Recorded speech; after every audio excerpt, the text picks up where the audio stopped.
Good day everyone. So today we're going to talk about the engineering seismology. Before we proceed to the discussion proper, let me introduce my group mates. So there's Mr. Richard Balte, Mr. Carl Anthony de la Cruz, and Mr.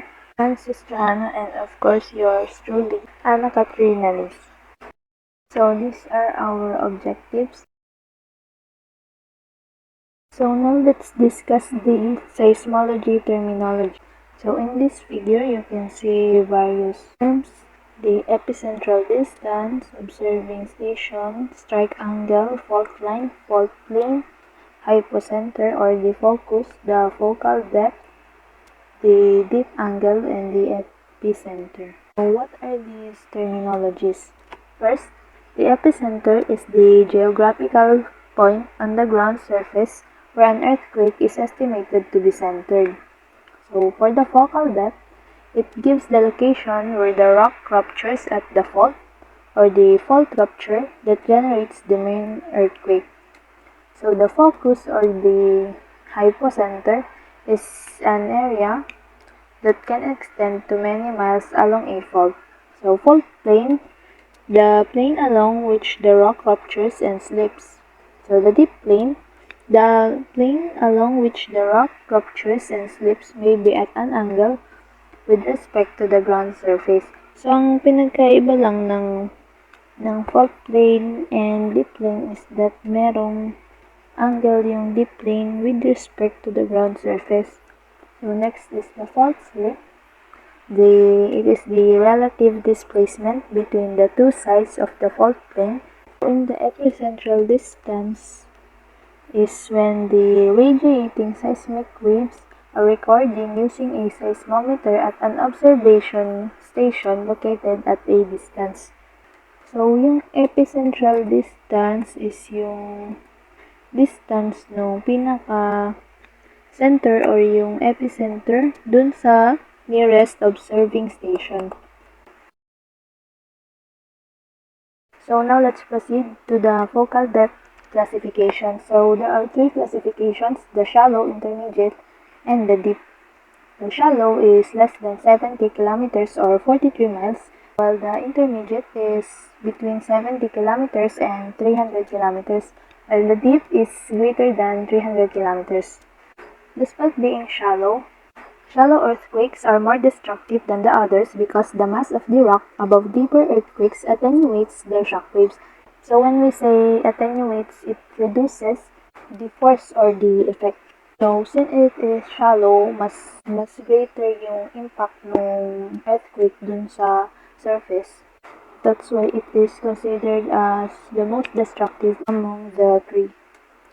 So the shallow earthquakes are often near ocean trenches, such as those in the coasts of California, which only have the focal depth of less than 16 kilometers or 10 miles. Most moderate to large shallow earthquakes are preceded by smaller quakes called foreshocks and followed by smaller quakes called aftershocks. So foreshocks are the precursors of the impending fault rupture, while aftershocks result from adjustment to the stress imbalance in the rocks produced during the rupture. So now let's proceed to the fault slip. So it is used to classify faults depending on the direction of the movement of rocks on one side relative to the other side. So there are two types of fault slip, the dip slip and the strike slip. So in dip slip, merong dalawang types din, the normal fault and the reverse fault, while sa strike slip, there's left lateral fault and the right lateral fault. So in the next slides, we're gonna discuss these types one by one. So the dip slip or the one with the vertical movement have two types, as I've said earlier, the normal faults and the reverse faults. So the normal faults occur at plate boundaries where tectonic plates spread apart at divergent zones, causing the hanging wall to move down relative to the footwall, while the reverse faults occur at plate boundaries where tectonic plates collide at convergent zones, causing the hanging wall to move up relative to the footwall. So an example of reverse fault is the thrust fault with a small dip angle. So, ang pinagkaiba lang nilang dalawa is that sa normal fault, ang nangyayari is the divergent movement of plates, while the reverse fault naman is the convergence of two plates.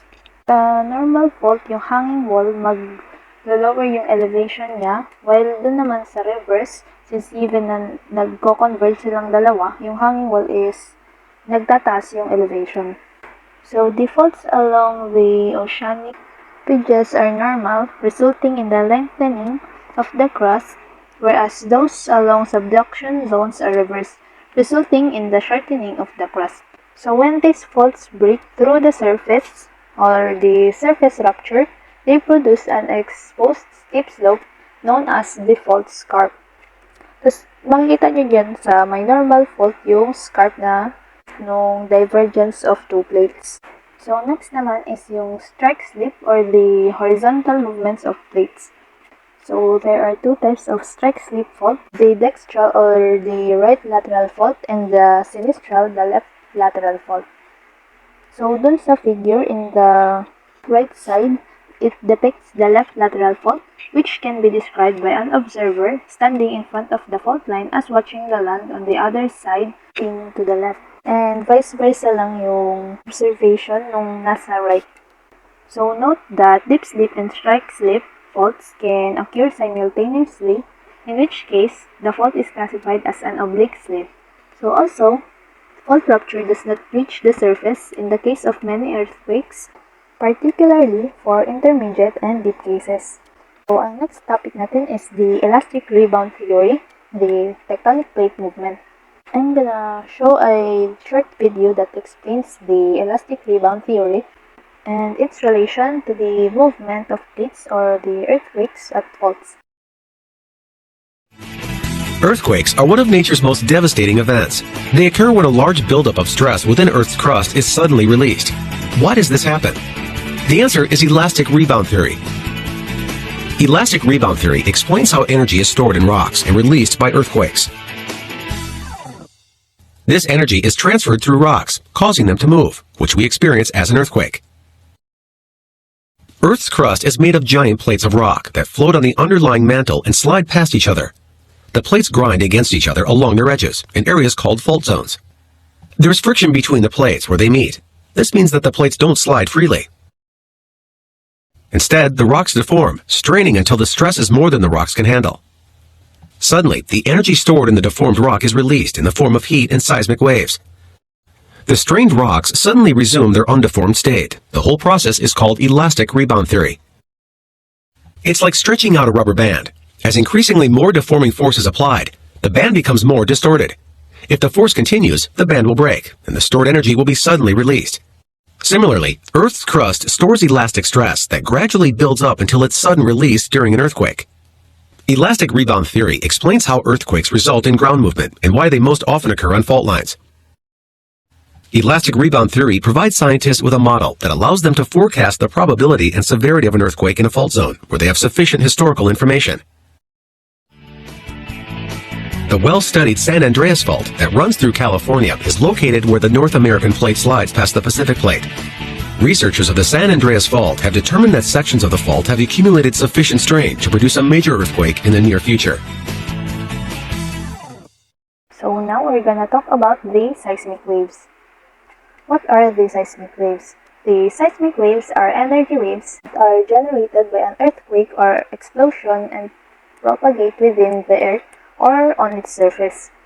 These waves are studied by seismologists using an instrument called seismograph, which records the frequency and amplitude of the waves to study the Earth's subsurface activities. So there are two types of seismic waves, the body waves and the surface waves. So the body waves travel through the interior of the Earth and have a frequency higher than the surface waves, while the surface waves travel along the boundary between the Earth's surface and air. There are two types of body waves. First is the P wave. So the P waves are longitudinal waves that travels through the Earth's interior via compression and rarefactions, moving material particles back and forth parallel to the direction of travel. And they are the fastest seismic waves, averaging about 6 kilometers per second in solids but slowing around 2 kilometers in liquids. So why the waves travel faster in solids and slower than liquids? So the answer is that the solids have more compact molecules that makes it faster for the waves to travel, and sa liquids naman, since medyo hiwa-hiwalay yung molecules, mas mabagal yung transmission ng waves. So the next type of body wave is the S-waves.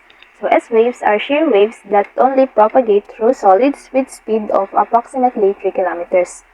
Even though mas mabagal yung S-waves compared sa P-waves, it have a larger amplitude and lower frequency, which makes them more destructive. So when the body waves reach the ground surface, they are now classified as surface waves. These waves have lower frequency than their parent body waves and are responsible for more damage that are associated with earthquakes. There are also two types of surface waves, the Rayleigh waves and the love waves.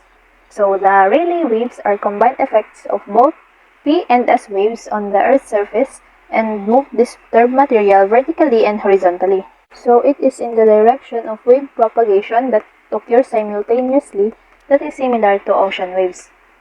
So these waves have lower frequency and large amplitudes and travel at an average speed of 3 kilometers per second. So love waves, on the other hand, move the ground side to side on a surface plane perpendicular to the direction of wave propagation, similar in character and speed to S waves. And the shear motion of these waves is primarily responsible for the ground shaking experienced during the earthquake. Hey everyone, today I'll be discussing measuring earthquakes. Earthquakes can be unpredictable and powerful, and understanding how we measure them is crucial for safety and preparedness.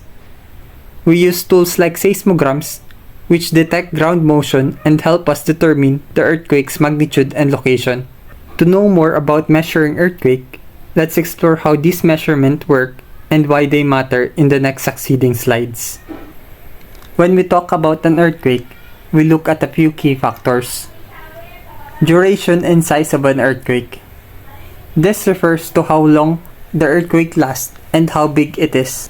A longer earthquake can cause more damage, but size is more about how strong the shaking is. Shaking intensity or relative strength. This refers to how much the ground shakes during the earthquake. It's what people feel and what causes buildings to shake. Stronger shaking means more damage. The next one is energy radiated during fault rupture. When the fault in the Earth's crust breaks, it releases energy. This energy spreads out like waves. The more energy released, the stronger the earthquake is. Then we have peak ground acceleration, or PGA. This is the largest force that the ground applies to the buildings or structures during the earthquake. The higher the acceleration, the more intense the shaking at that location. Then we have intensity versus magnitude. Intensity is subjective, meaning it's based on what people feel and the damage seen in different places. For example, people near the epicenter feel it more, while magnitude is objective, meaning it measures the earthquake's actual strength or energy. It's a number that says the same where you are. We have here a timeline. In 1883, the Rossi-Forel scale was introduced to measure earthquake intensity with 10 levels, but it wasn't widely accepted because it was based on subjective observations and lacked precision in distinguishing between different levels of intensity. In 1902, Giuseppe Mercalli proposed the Mercalli scale. While it also had 10 levels, it improved on the Rossi-Forel scale by distributing earthquake intensities more evenly. However, it still relied on people's experiences of the earthquake, making it less scientific.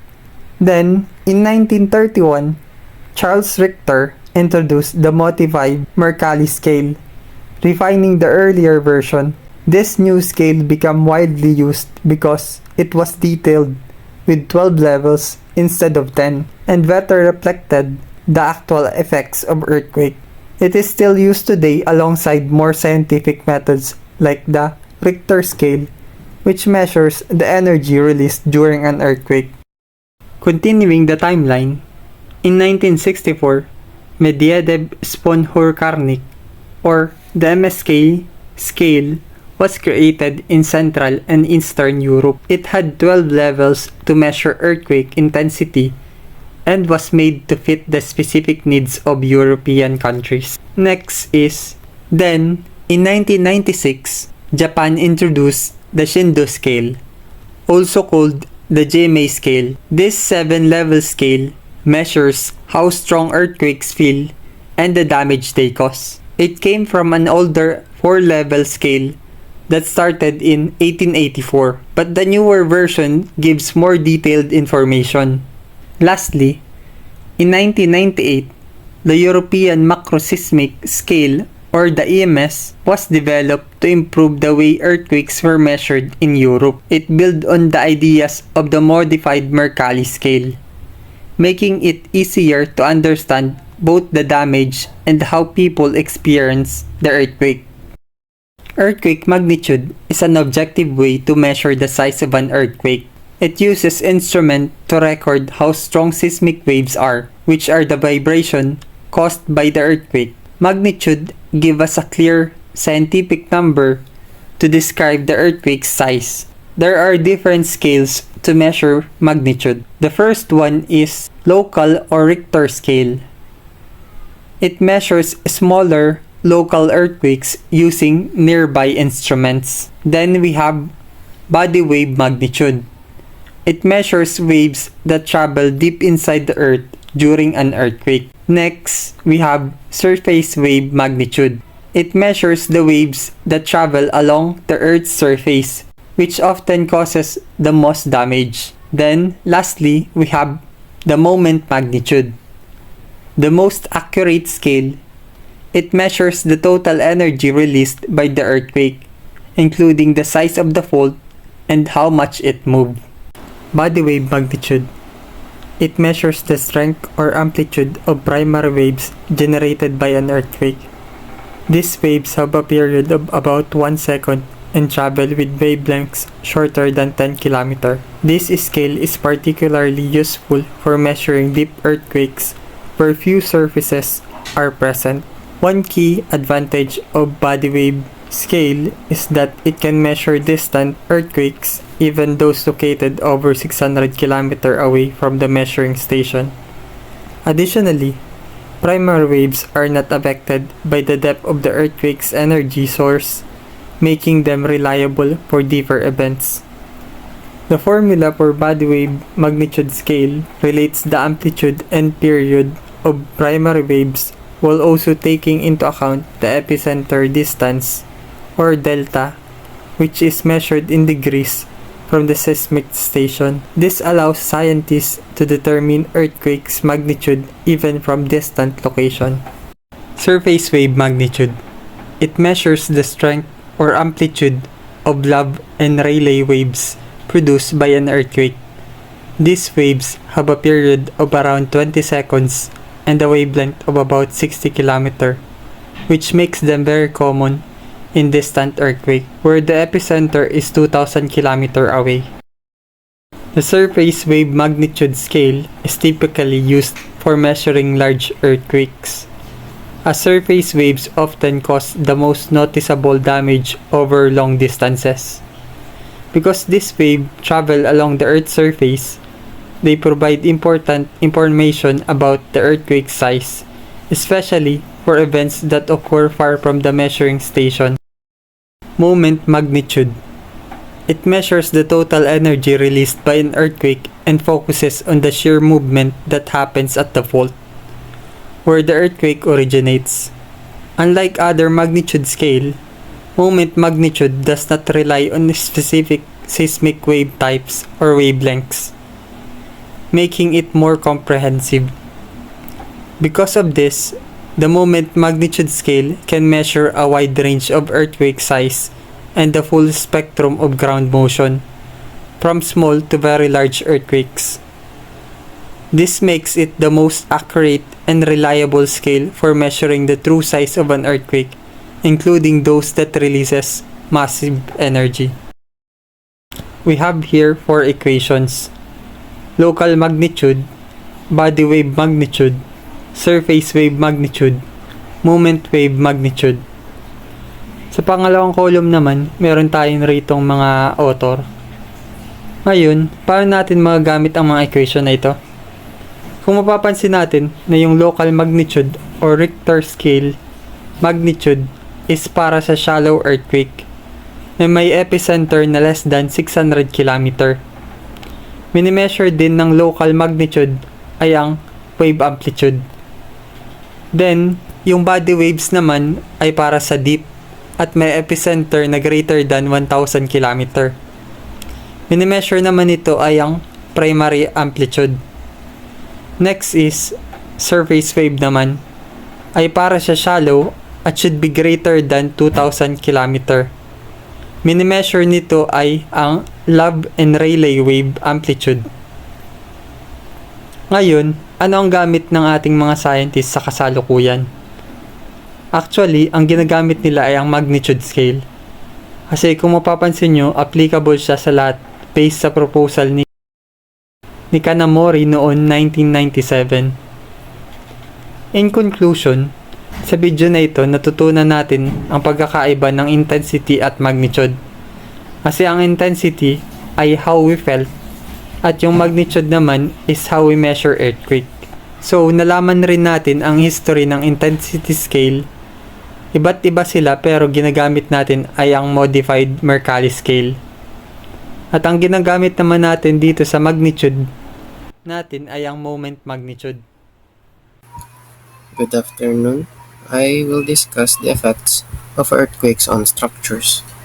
So, to design structures that minimize public risk, engineers must comprehend how the systems respond to various loads, particularly seismic loads. Earthquake shaking is a primary cause of structural damage, especially when buildings are situated on fault lines where both shaking and ground rupture occur. Site characteristics can further modify the behavior of seismic waves once they reach a site. Ultimately, the damage sustained by a structure depends significantly on the interplay between the earthquake's characteristics, site conditions, and the structural system.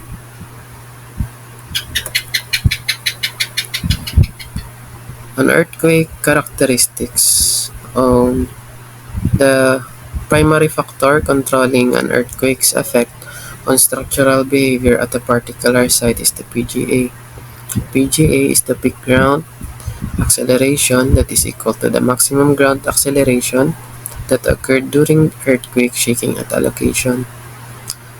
The largest PGA earthquakes do not always cause the most damage from shaking. Large PGA earthquakes do not always create the most damage. In fact, a large PGA earthquake could produce little damage to some structures if it only occurs for a short time, whereas a relatively small PGA earthquake that continues for several seconds can be devastating to some structures. Ang sinasabi dito, isa sa factors sa earthquake's effect ay yung PGA.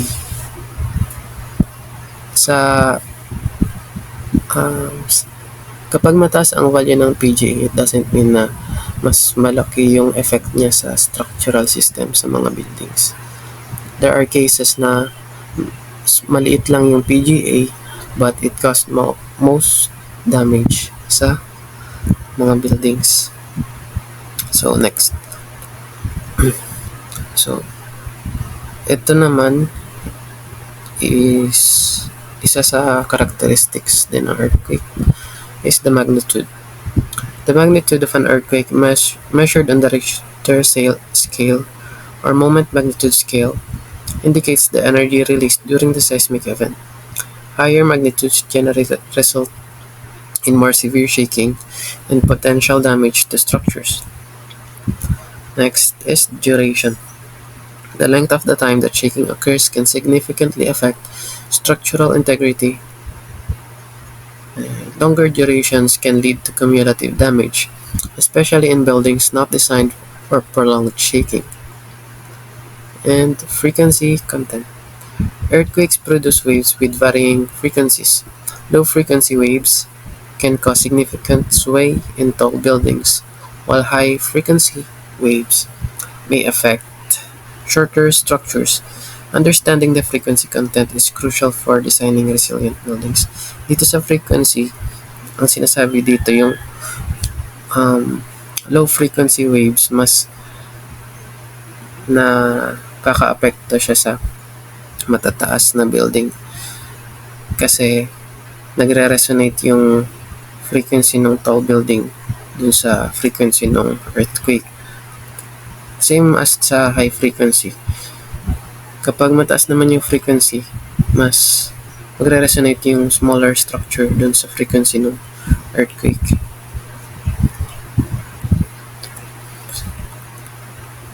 Ang next is site characteristics. First, the soil type. The type of soil at a construction site plays a critical role in how seismic waves are transmitted. Soft soils can amplify shaking, while hard rock tends to transmit seismic energy more efficiently without significant amplification. Next is site topography. The physical features of the land, such as hills or valleys, can influence how seismic waves propagate. Structures built on slopes may experience different levels of shaking compared to those on flat ground.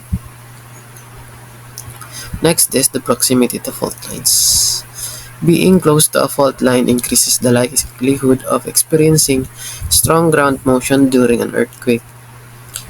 Structures located near active faults must be designed with this risk in mind. So, kapag mas malapit sa fault lines, mas mataas ang risk ng earthquake or mataas na magnitude ng earthquake. Kaya, dapat kino-consider ng isang engineer ang characteristics ng isang site para maitayo or makapag-design ng maayos na makapag-plan ng maayos na design for a certain building or project. The National Earthquake Hazard Reduction Program defines 6 ground types based on shear wave velocity in order to establish amplification effects for design purposes. So there are 6 types. Type A, hard rock, igneous rock. Type B, rock or volcanic rock. Type C, very dense soil and soft rock or sandstone. Type D, stiff soil or mud. It is conservative to assume this when no soil properties are known. Type E, soft soil or artificial fill. And type F, soils requiring site-specific evaluations. Type A has the largest stiffness and generates the smallest amplifications, while Type E is the softest and generates the largest amplifications. Here are structural characteristics. So the first one is material properties. The materials used in construction, for example, concrete, steel, would have different strengths and ductility characteristics that affect how they respond to seismic forces. So ductile materials can absorb energy better than brittle ones.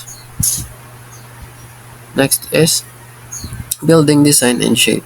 The architectural design and shape of a building influence its ability to withstand earthquakes.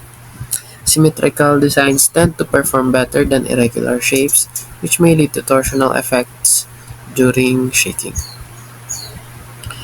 And foundation systems.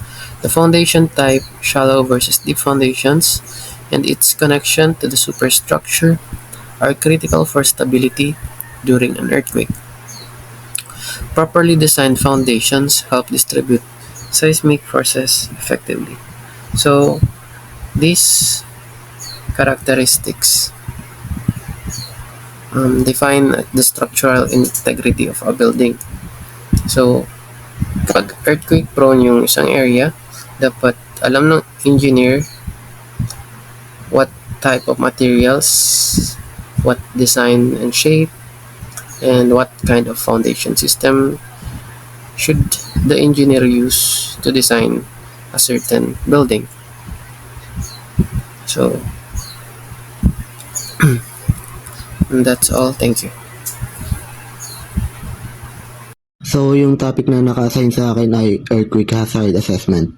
So, ngayon, yung topic natin is kung paano natin malalaman or paano ba natin ma-identify yung isang lugar ay hazardous in terms of earthquake. Okay, marami tayong mga past data at importante dito yung mga historical data, lalong-lalo na yung mga occurrence ng mga past earthquake. Yun yung mga dahilan para malaman natin yung tamang location, tamang lalim at tamang magnitude ng earthquake sa past, lalong-lalo na sa ngayon. Halimbawa, last year, maraming naganap na earthquake gamit ang maraming observation station ng PBOX. So, lahat yon na-identify yung mga location ng earthquake. Kaya pag na-plot yun, lahat ng yon in the past 1 year, i-comply yon. Then, next year uli, hanggang sa susunod na taon, hanggang magkaroon ng isang malawak na mapping ng lahat ng occurrence ng earthquake, halimbawa dito sa Pilipinas. So, next is halimbawa from January 2016 to December 2016. So, ang PBOX ay nakapag-record ng earthquake actually from magnitude 1 hanggang magnitude 7. This is for 1 year only. So, makita nyo sa left screen nyo yung map ng earthquake sa Pilipinas. So, makita nyo madalas mag-earthquake, di ibig sabihin nun ay magugunaw na ang mundo. Talagang madalas talaga ang earthquake.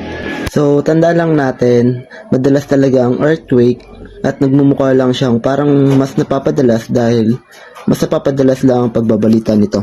So, dahil sa communication, mas madali na kaysa noong panahon. So, nagmumukha lang siyang dumadalas pero actual, madalas talagang naglilindol. Yung iba mahina at hindi natin ramdam. So, based sa map na ito, 1 taon pa lang tad-tad na ng lindol ang mapa ng Pilipinas. At mapapansin natin, or based sa data in just 1 year, malalaman natin yung mga probability or probabilities ng occurrence ng earthquake sa isang lugar within different magnitude. So, meron tayong mga legend of earthquake sources active faults. So, ngayon, mapapansin natin yung mga area na madalas lumilindol at sa mga area na walang lindol. Katulad na lang sa Palawan. So, meron tayong dalawang difference map. So, sa kabilang bahagi ng screen nyo, makita nyo yung mapa ng 1 year ng earthquake. At sa kanang bahagi naman is yung mga mapping ng mga fault line. So, mapapansin nyo na may red line sa right side kasi by National Structural Code nahati ang Pilipinas sa dalawang zone. Yung zone natin sa kanan ay madalas mag-earthquake o tinatawag na Zone 4. Halimbawa na lang sa Region 5 ay sakop tayo ng Zone 4. So, yung left side ay di masyadong madalas mag-earthquake. So, tinatawag siyang Zone 2. So, mapapansin rin natin yung mga deep and strong earthquake by usually makikita siya sa bandang Mindanao. Sa babang part ng mapa, yung puro green and yellow and blue. Then, may isa pa yung sa southern Luzon or sa Region 4A or 4B.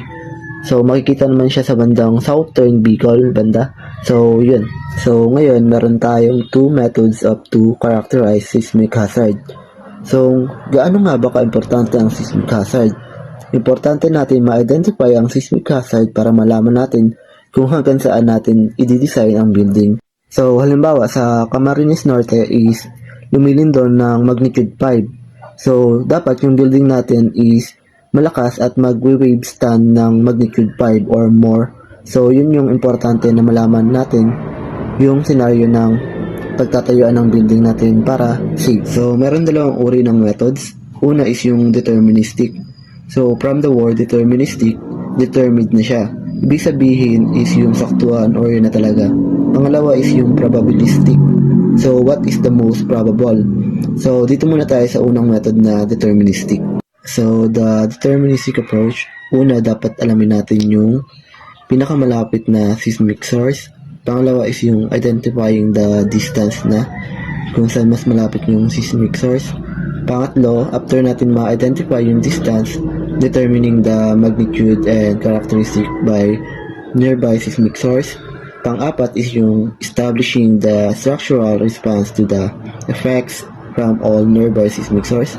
Lastly is yung selecting case that produce the largest structural response. So next is, so unlike the probabilistic approach, we have three different types of earthquake design.